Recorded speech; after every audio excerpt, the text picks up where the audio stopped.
Assalamualaikum warahmatullahi wabarakatuh. Nah, pada video kali ini saya akan menjelaskan yaitu terkait mata kuliah manajemen keuangan yaitu tentang biaya uang. Nah, sebelumnya saya memperkenalkan diri. Nama saya Tika Wandari, BP 19 1102 2014 dari kelas 3B D4 Akuntansi.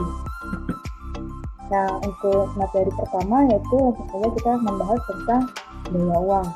Yang mana dalam biaya uang ini terdapat 4 faktor yang paling mendasar yang memengaruhi biaya uang. Pertama yaitu ada peluang produksi atau production opportunity, kedua preferensi waktu untuk konsumsi atau time preference for consumption, ketiga risiko atau risk, keempat inflasi atau inflation. Nah, selanjutnya ketika uang yang digunakan nilai yang di masa depan akan dipengaruhi oleh inflasi yang ikut berperan, yang mana makin tinggi tingkat inflasi yang diharapkan, maka makin besar imbas hasil dari nilai uang yang diminta. Yang mana, jadi untuk melihat tingkat bunga yang dibayarkan kepada penatur itu tergantung kepada pertama, tingkat bunga imbal hasil yang diharapkan akan diterima oleh produsen atau modal yang diinvestasi.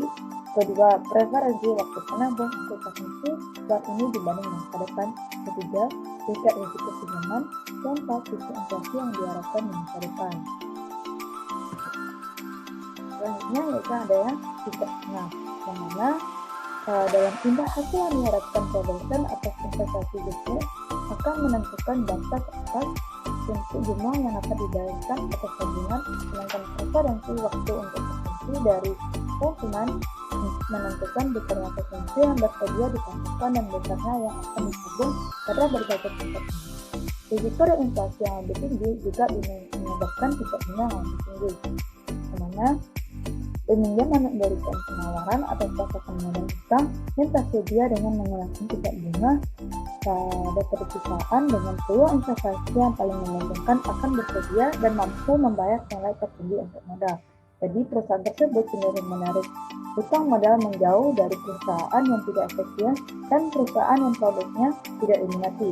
Pada saat yang sama, kebijakan pemerintah juga dapat mempengaruhi alokasi modal dan juga tingkat bunga. Misalnya, pemerintah memiliki badan yang mampu, individu atau kelompok pada yang ditunjuk memperoleh kredit dengan persyaratan yang menguntungkan.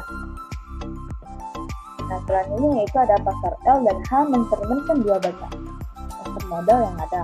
Pertama yaitu kuota penawaran di setiap pasar berbentuk garis miring di atas atau upward sloping yang mengindikasikan bahwa investor bersedia menyediakan lebih banyak modal apabila tingkat bunga yang diterima atas modal tersebut maka tinggi. Kedua, kurva permintaan yang berbentuk garis miring ke bawah atau downward sloping yang mengindikasikan bahwa peminjaman akan memindahkan lebih banyak apabila tingkat bunga semakin rendah. Pada tingkat bunga yang di setiap pasar adalah titik di mana kurva penawaran dan permintaan berpasangan.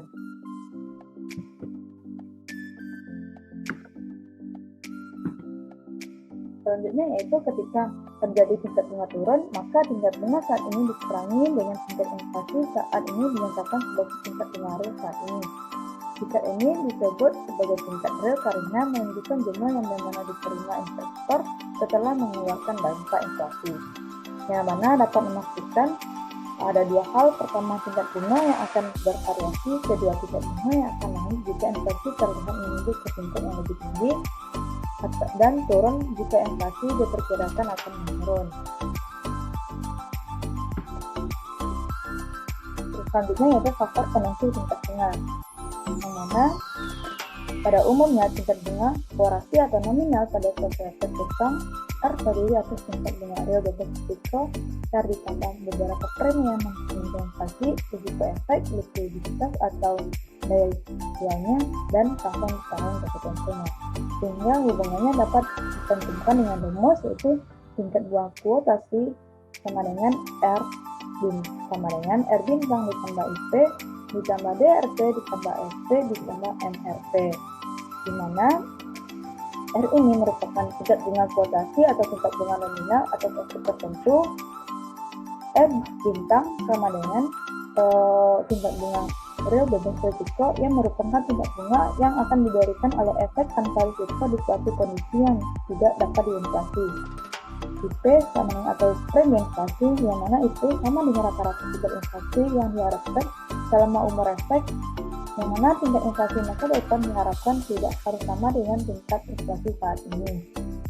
Selanjutnya ada DRP atau premi risiko gagal bayar, yang mana premi ini mencerminkan kemungkinan bahwa emiten tidak melakukan pembayaran bunga atau pokok pada waktu dalam jumlah yang telah ditentukan.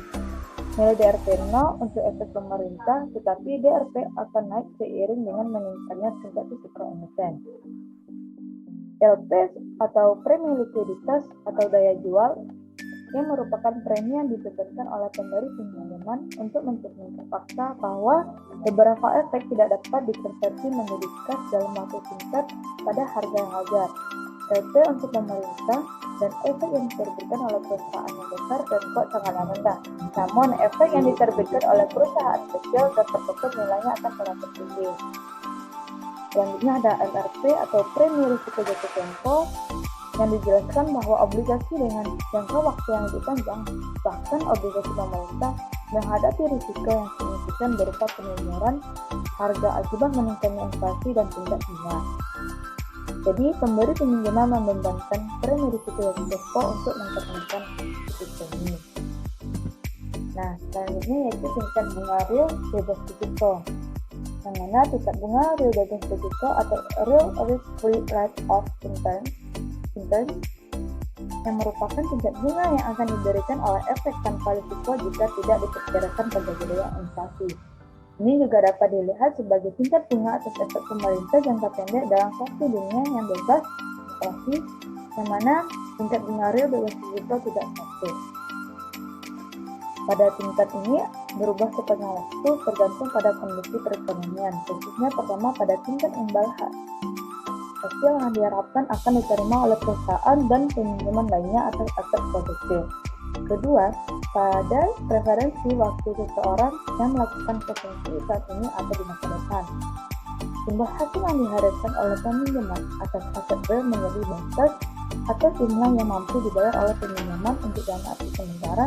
Preferensi waktu peminjaman untuk konsumsi menciptakan beberapa banyak konsumsi yang akan ditunda oleh penabung, yaitu jumlah dana yang akan dipinjamkan pada berbagai tingkat bunga. Selanjutnya adalah tingkat bunga bebas risiko nominal atau tingkat bunga bebas risiko kuotasi, yang mana tingkat bunga real bebas risiko ditambah premi untuk inflasi yang diharapkan agar benar-benar tepat cukup bebas risiko, berarti tingkat bunga atas efek yang benar-benar bebas risiko efek yang tidak memiliki risiko gagal bayar, risiko tempo, risiko likuiditas, risiko kerugian. Jika inflasi meningkat dan jenis risiko lainnya. Jika istilah tingkat bunga bebas risiko digunakan tanpa jelas teori atau nominal, maka biasanya merupakan tingkat bunga kuotasi atau nominal. Jadi ketika kita menggunakan istilah tingkat bunga bebas risiko, merupakan tingkat bunga bebas risiko nominal yang mencakup premi inflasi yang sama dengan rata-rata tingkat inflasi yang diharapkan selama sisa umur efek. Menggunakan tingkat bunga efek pemerintah untuk memperkirakan tingkat bunga bebas risiko jangka pendek dan tingkat bunga obligasi pemerintah untuk memperkirakan tingkat bunga bebas risiko jangka panjang. Dan materi selanjutnya yaitu ada premi inflasi atau IP, yang mana inflasi berdampak besar terhadap tingkat bunga karena akan mengurangi nilai real yang diterima dari suatu investasi. Penting untuk dicatat bahwa tingkat inflasi yang terdapat dalam tingkat bunga adalah tingkat inflasi yang diharapkan di masa depan, bukan tingkat yang dialami pada masa lalu. Jadi, angka terakhir yang dilaporkan menunjukkan tingkat inflasi tahun sebesar 3% selama 12 bulan terakhir. Tetapi angka itu adalah angka tahun lalu. Jika seseorang secara rata-rata mengharapkan tingkat inflasi sebesar 4% di masa depan, maka angka 4% tersebut akan dimasukkan ke dalam tingkat bunga saat ini. Lalu diperhatikan pula bahwa tingkat inflasi yang tercermin di dalam tingkat bunga kuotasi pada setiap efek merupakan rata-rata tingkat inflasi yang diharapkan selama umur efek tersebut. Baiklah, sekian penjelasan video saya kali ini. Apabila ada kesalahan atau kekurangan, mohon dimaafkan. Saya akhiri dengan wabillahi taufiq wal hidayah. Assalamualaikum warahmatullahi wabarakatuh.